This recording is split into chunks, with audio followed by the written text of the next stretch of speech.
2 দশক পর কক্সবাজারে প্রধানমন্ত্রী তারেক রহমান একদিনের সফরে নানা কর্মসূচি উদ্বোধন করতে আকাশপথে সস্ত্রীক পর্যটন নগরীতে আসেন তিনি। এ সময় তাকে স্বাগত জানান জেলার সাধারণ মানুষ ও দলীয় নেতাকর্মীরা। পরে কক্সবাজার 1 আসনের সংসদ সদস্য ও স্বরাষ্ট্রমন্ত্রী সালাউদ্দিন আহমদকে পাশে বসিয়ে নিজেই গাড়ি চালিয়ে পিএমখালী ইউনিয়নে আসেন সরকার প্রধান তারেক রহমান। বাবা শহীদ রাষ্ট্রপতি জিয়াউর রহমান প্রায় 50 বছর আগে যে পাতলি খাল খনন করেছিলেন সেই খাল পুনর্খনন করেন সরকার প্রধান। পরে সেখানে গাছের চারা রোপণ করেন তিনি। এরপরে পাশেই পথসভায় যোগ দেন প্রধানমন্ত্রী। বৈরী আবহাওয়ার মধ্যেই সকাল থেকে অপেক্ষমান সাধারণ মানুষ তখন স্বাগত জানান তারেক রহমানকে। এরপর বক্তব্য রাখেন সরকার প্রধান। বলেন, ভোটের কালি মুছে যাওয়ার আগেই নির্বাচনী প্রতিশ্রুতি বাস্তবায়ন শুরু করেছে সরকার। আগামীতে জনগণের কল্যাণে সব কাজ সম্পন্ন করার প্রত্যয় ব্যক্ত করেন তারেক রহমান। কালি শুকানোর আগেই আমরা ফ্যামিলি কার্ড দেওয়ার কাজ শুরু করেছি। সেই ভোটের কালি শুকানোর আগে আমরা কৃষক কার্ড দেওয়া শুরু করেছি। ভোটের কালি শুকানোর আগে আমরা খাল খননের কাজ শুরু করেছি। এই কাজগুলো করার উদ্দেশ্য এবং কাজগুলো করার লক্ষ্য একটিই। সেই লক্ষ্য হচ্ছে দেশের মানুষ যাতে একটু ভালো থাকতে পারে।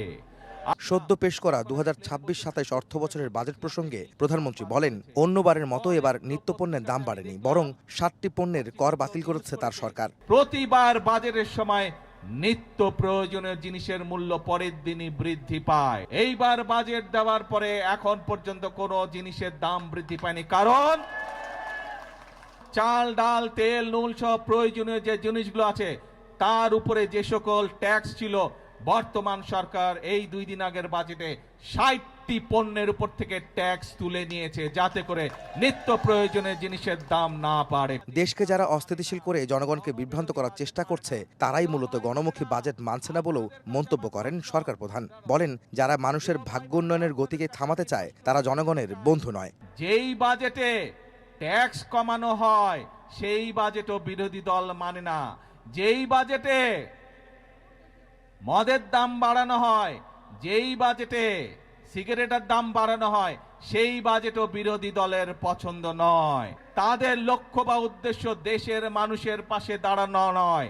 তাদের উদ্দেশ্য একটাই, তাদের লক্ষ্য একটাই, সেটা হচ্ছে দেশের মধ্যে একটি অস্থিতিশীলতা, অশান্তি তৈরি করা, মানুষকে বিভ্রান্ত করা। সরকার প্রধান বলেন, এই দেশই তাদের শেষ ঠিকানা, তাই দেশের মানুষের ভাগ্য উন্নয়নে কাজ করতে চায় তার সরকার। পেছনে বিস্তৃত ফসলি জমি, আর এই ফসলি জমির মালিক কৃষকদের ভাগ্য উন্নয়নে প্রায় 50 বছর আগে শহীদ রাষ্ট্রপতি জিয়াউর রহমান কক্সবাজারের এই পাতুলি খাল খনন করেছিলেন। 50 বছর পর তারই ছেলে প্রধানমন্ত্রী হয়ে তারেক রহমান আজ এই পাতুলি খালের পুনর্খনন কার্যক্রমের উদ্বোধন করলেন। তিনি বললেন, সরকারের যে নির্বাচনী প্রতিশ্রুতি ছিল প্রত্যেকটি তারা বাস্তবায়ন করতে চান। একই সঙ্গে জনগণের মুখে হাসি ফুটিয়ে সুবিধাভোগী হিসাবে প্রত্যেকটি মানুষকে সরকারের উন্নয়ন এবং পদক্ষেপে সামিল করতে চান তারা। আহমেদ সালেহীন, সময় সংবাদ, কক্সবাজার।